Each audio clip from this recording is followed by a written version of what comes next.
नमस्कार, आप सभी का स्वागत है अमेजिंग मैथ्स विद दिनेश के इस YouTube चैनल में, जिसको आप काफ़ी समय से देख रहे हो और यकीनन मैथ समझ भी रहे हो।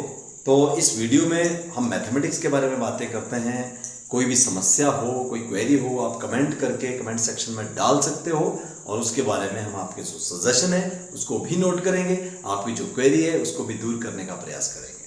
आज की इस वीडियो में आपके लिए क्या लेकर आए हैं आप खुद जानिएगा इस सेक्शन में। आइए बात कर रहे हैं कक्षा 10 और एक्सरसाइज आपका 5वां चैप्टर हम पढ़ रहे हैं, exercise 5.2 and we are discussing about question number 10। Question number 10 क्या लिखा है आपकी स्क्रीन पे भी आएगा। किसी एपी का 17th टर्म उसके 10वें पद से 7 अधिक है। ठीक है, किसी एपी का 17वां पद 17th टर्म उसके 10th टर्म से 7 अधिक है। So you have to find सार्व अंतर। देखिए, यदि आपने हर वीडियो पार्ट को आराम से पढ़ा है ना, तो यकीन मानिएगा मुझे पूरा सॉल्व करने की आवश्यकता बिल्कुल भी नहीं है।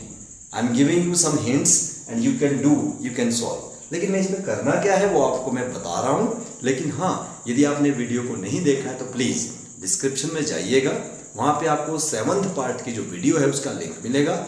7th में 6th का लिंक होगा, 6th वाले पार्ट में 5th का लिंक होगा एंड सो ऑन। मीन्स आप हर वीडियो के लिंक से कहाँ पहुँच जाओगे, पहले पार्ट पे। तो यदि आपको अर्थमेटिक प्रोग्रेशन को, समानांतर श्रेणी को ढंग से समझना है, जड़ से किसी चीज़ को समझना है, तो आपको हर पार्ट इसके देखने चाहिए। और एक बात आपको मैं बताऊं, मैथमेटिक्स एक सीढ़ी की तरह काम करता है। यदि आपने पहला स्टेप नहीं पढ़ा ढंग से तो आपको सेकंड स्टेप समझ में आ जाए, इसकी गारंटी कोई नहीं दे सकता। करना क्या है, वीडियो को सीरियल वाइज आपने देखना है। चलिए आइए इस क्वेश्चन को हम कैसे सॉल्व करेंगे। किसी एपी का 17th टर्म दिया है, तो we know that 17th term को हम कैसे लिखते हैं। 17th term is given equal, उसके क्या ऐसा नहीं लिखा, क्या लिखा है यहां पर देखिएगा क्या लिखा है।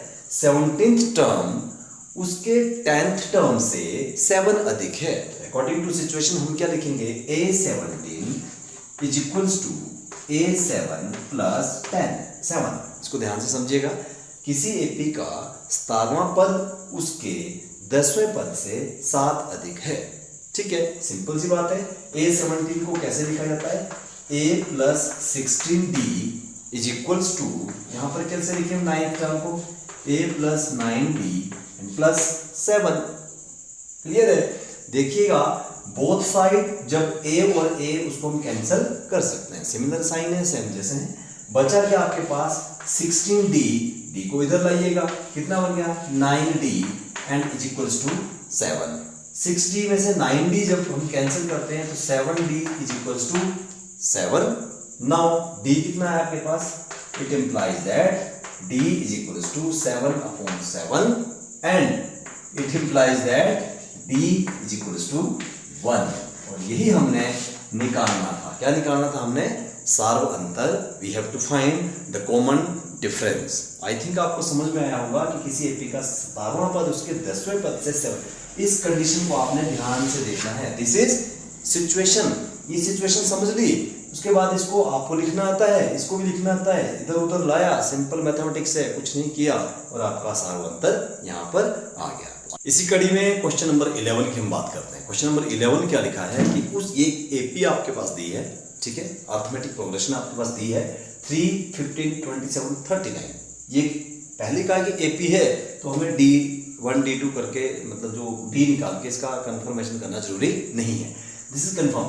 ये एक एपी दे दी गई है आपके पास और कहा गया है कि इस एपी का, हाँ जी, कौन सा पद, विच टर्म को यदि मैं समझूं तो हम ऐसे लिखते हैं विच टर्म, ये होती है कौन सा पद।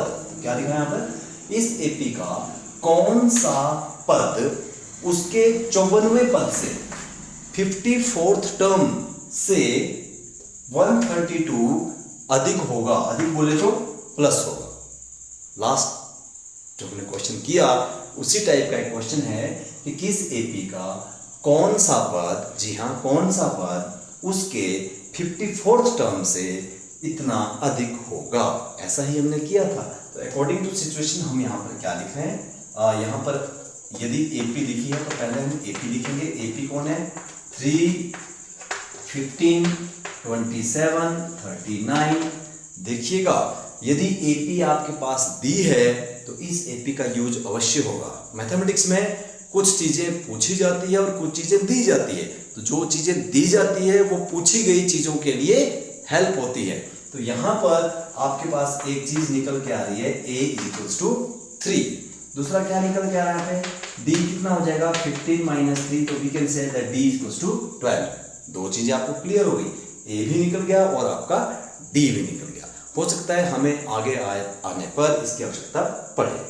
अब अकॉर्डिंग टू सिचुएशन क्या लिखा है कि कौन सा पद, क्या लिखा है यहाँ पर, मैं हिंदी में लिख रहा हूँ, यहाँ पे आपको समझ में आएगा। कौन सा पद, हाँ जी, उसके 54वें पद से 132 अधिक होगा। इसको समझिए पहले, कौन सा पद 54वें पद से 132 अधिक होगा। कौन सा पद मतलब an, 54वां पद मतलब कितना हो गया, a54 और प्लस 132। आई थिंक कुछ ना कुछ आपको यहां से समझ में आया होगा कि what we are doing, what we are discussing. कौन सा पद 54वें पद से 132 अधिक होगा। नाउ an क्या होता है, कौन सा पद 54वें पद से 132 अधिक होगा। तो कौन सा पद, a + n - 1 × d, ये तो आपको पता है, ये an का फॉर्मूला होता है। a 54 को कैसे लिखेंगे हम, a + 53 × d और प्लस 132, ये तो हमने वैल्यू सिंपल लिख ली। अब इसमें वैल्यू पुट करेंगे, a की जगह कौन आएगा आपके पास, a कितना है आपके पास 3, तो हमने लिखा 3 + n हमें नहीं पता है, n - 1 × d आपको पता है, d कितना है 12 = दोबारा से a कितना आ गया 3 + 53 × 12 और प्लस यहाँ पर आ गया 132।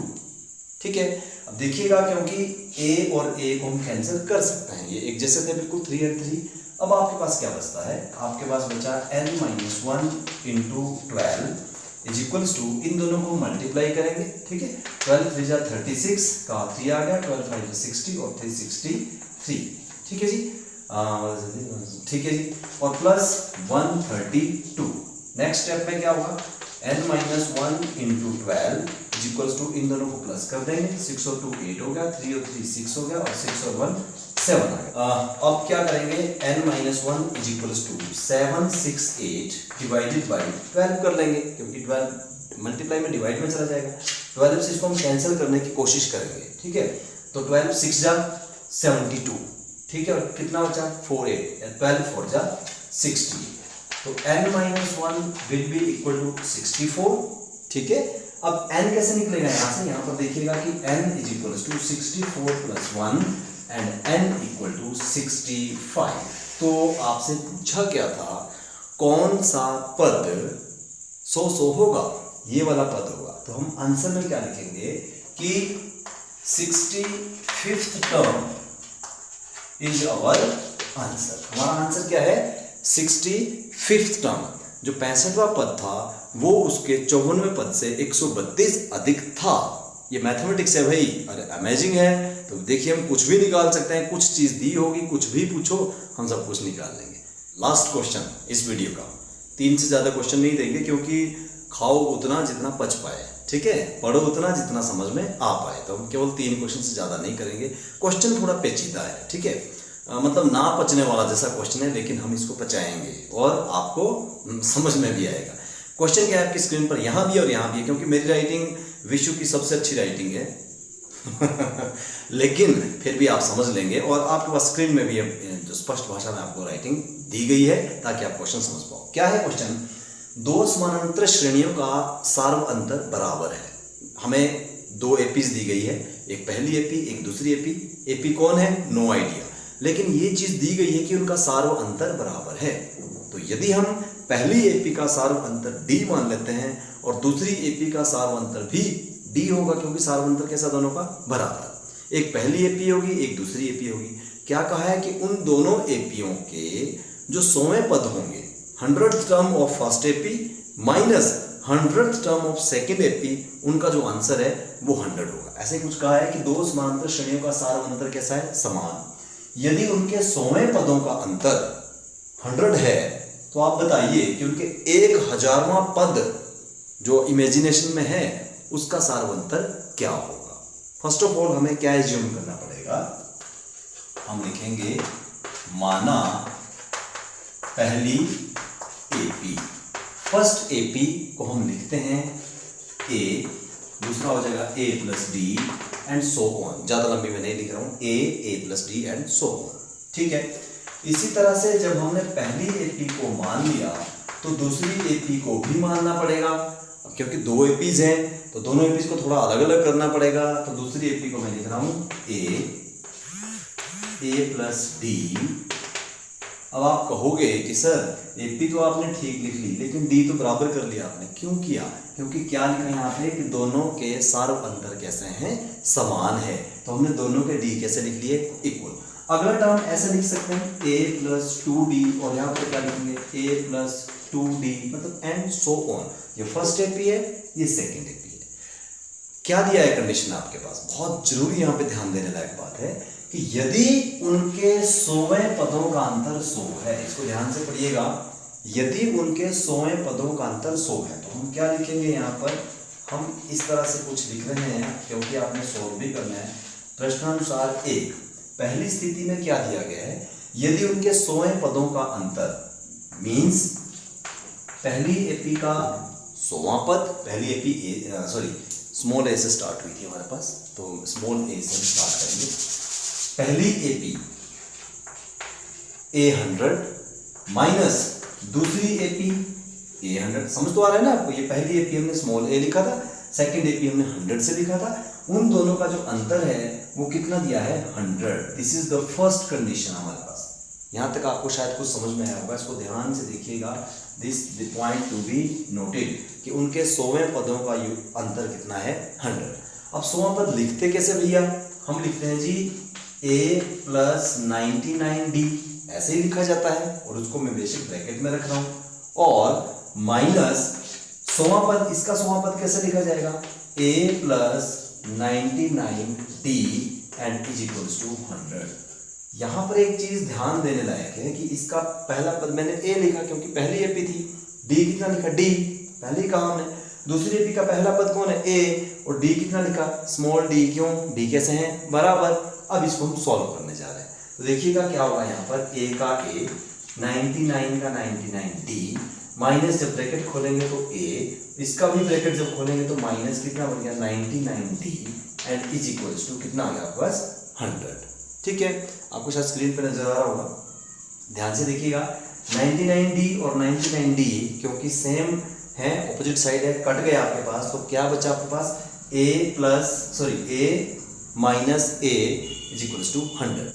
क्या कंडीशन आई आपके पास, a minus a equal to 100। मैं पहली एपी का पहला पद माइनस उसका भी पहला पद 100। हम ये कह सकते हैं कि पहले पद और पहले पद का अंतर कितना है, 100। ध्यान से देखिएगा इसको, पहला पद माइनस पहला पद, तो पहले पदों का अंतर कितना है, 100। अब ये कंडीशन क्या लिखी थी कि 100वें पदों का अंतर कितना था, 100। पहले पद का अंतर भी 100, 100वें पदों का अंतर भी 100। Now we have to find 1000वें पदों का अंतर। तो यहाँ पर हम सिंपल क्या लिख रहे हैं, प्रश्नानुसार।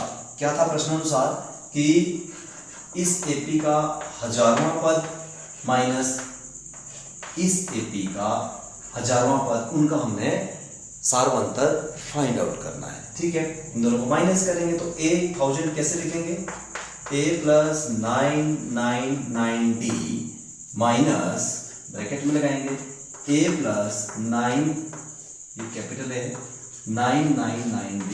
यहाँ पे समझ में आया आपको, ये a बड़ी है, ब्रैकेट खोल दिया, 999d minus a minus 9 minus कैसे आया भैया, ऐसे आया। अब देखिए 999d आपका कैंसिल हो गया and we will left with a minus a। आप मुझे बताइए यहाँ से देख के कि a माइनस a की वैल्यू क्या थी, a माइनस a की वैल्यू थी 100। सो यहाँ पर भी आ गया a माइनस a, तो वी कैन से इसका आंसर भी कितना आएगा, 100। तो क्या समझ में आया, दो एपी थी हमारे पास जिसका 100वां जो पद का उसका अंतर था वो था 100।